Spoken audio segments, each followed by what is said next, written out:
వచ్చేసాడు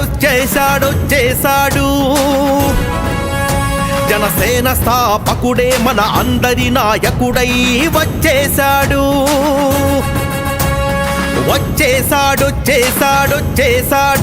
జనసేన స్థాపకుడే మన అందరి నాయకుడై వచ్చేసాడు మన్నెంలో పుట్టి ఉంటే అల్లూరే అతడు పలనాడులో పుట్టి ఉంటే కన్నెగంటి ఇతడు సీమలోన పుట్టి ఉంటే ఉయ్యాలవాడ నరసింహారెడ్డి